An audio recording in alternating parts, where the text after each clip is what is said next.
Are you a business owner or manager who needs assistance increasing your profit margin and building a strong workforce? Well, now is the time to take advantage of our employer services. The Central Region Missouri Job Centers are ready to help. Available at no cost to you, we offer a variety of employer services, including job matching, consulting, work opportunity tax credits, on-the-job training, incumbent worker training, transition assistance, and more. You can get all the details at cwdregion.com/employer services. That's cwdregion.com/employer services, and we will share the link in the show notes for you. We look forward to assisting you with all your employer needs today. And now, let's get to today's episode.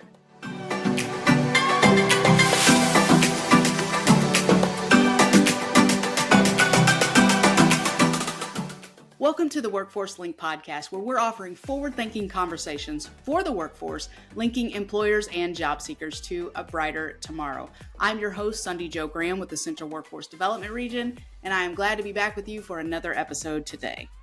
So as we all know, emails are essential to professional communication, right? And learning how to introduce ourselves properly is crucial. So, whether you're emailing a potential employer, a colleague, or a new contact, we're going to talk about some tips today to help you craft a compelling email introduction. Before we dive into today's episode, though, I want to ask you a favor.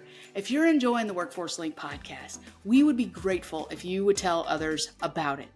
Maybe you have a friend or a coworker who needs help crafting their next email for that job interview they're trying to get. Pass this episode along. The more you spread the word, the more people we get to help, and that's what we're here for.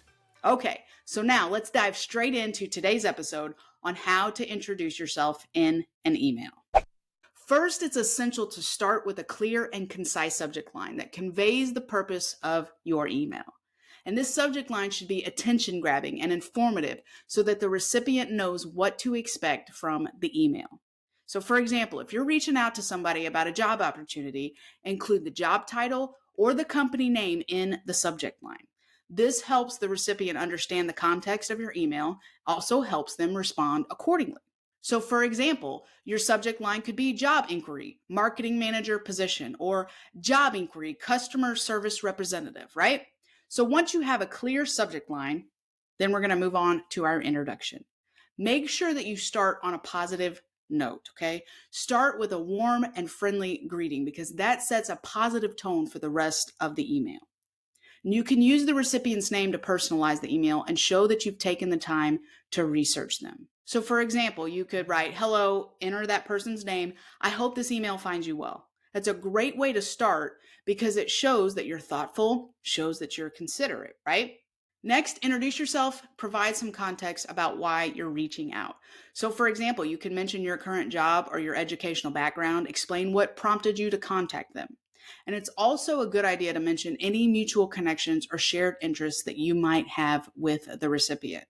Maybe somebody you met at a networking event connected you, or you may have a mutual friend.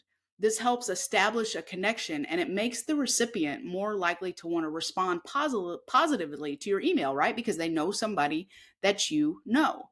And we actually talked about the power of networking in a previous episode and how it can really elevate your career, can take your career to the next level. I will share the link in the show notes for you. After introducing yourself, it's time to get to the point of your email. Be clear, be concise about your request and your purpose for reaching out. So if you're looking for a job, you can ask if there are any available opportunities, attach your resume, attach your cover letter. If you want to connect with somebody in your industry, be more casual, invite them to coffee. So I actually did this a few years ago. The reaction I got was actually very interesting. So I reached out to a leader of an organization that employs thousands of people throughout the state of Missouri. I really admired her tenacity, and I just wanted to learn more from her because I love learning from leaders, how they lead well, what they do right, what they do wrong, all the things. I just love to learn. So I sent her an email. I told her I would love to treat her for coffee. I just asked if she had some extra time. And I knew that it was risky, right? She might say no. She constantly has people asking things from her, requesting things from her. Well, when my former boss and coworkers found out that I had reached out to her, they were really upset with me that I would reach out to somebody in such a high position and not have some kind of motive of doing something wrong. And so I assured them I didn't have a motive. I literally just wanted to have coffee with somebody that I respected. So it really blew me away. But it was so foreign to them because I think that we have lost that desire to connect. And they thought I had another motive. It was really just a whole crazy deal. But anyway, she said yes. So we were having coffee and she told me, I never do this. I don't have coffee with people I don't know, but something about you made me say yes. So what was it? I sent her an email. I told her what I appreciated about her. I said I would love to learn more about how she got into the field that she was in, and that I would love to treat her to coffee. I had no motive, nothing that I wanted. I just had the desire to network. And so I know I'm kind of digressing, but my point is, don't be afraid to ask. Don't be afraid to ask. Why? Because the worst that people can say is no, right? Okay, finally, make sure to end your email on a positive note. So thank the recipient for their time, thank them for their consideration, express your enthusiasm for connecting with them. And don't forget to include a professional signature with your name, your job title, your contact information, okay? A good introduction can build credibility for you. A bad one will make sure that nobody gets past the first few words. That's just how it goes. We're busy people, right? All right, so here are a few more tips for you. Keep it short, okay? Don't give a paragraph long introduction about who you are, what you want, okay? Nobody has the time for that. Keep it simple, no gimmicks, okay? Make your subject line attractive. Give the reader an idea of what you want, but don't write a book. Nobody's going to open it. Nobody's going to read it, okay?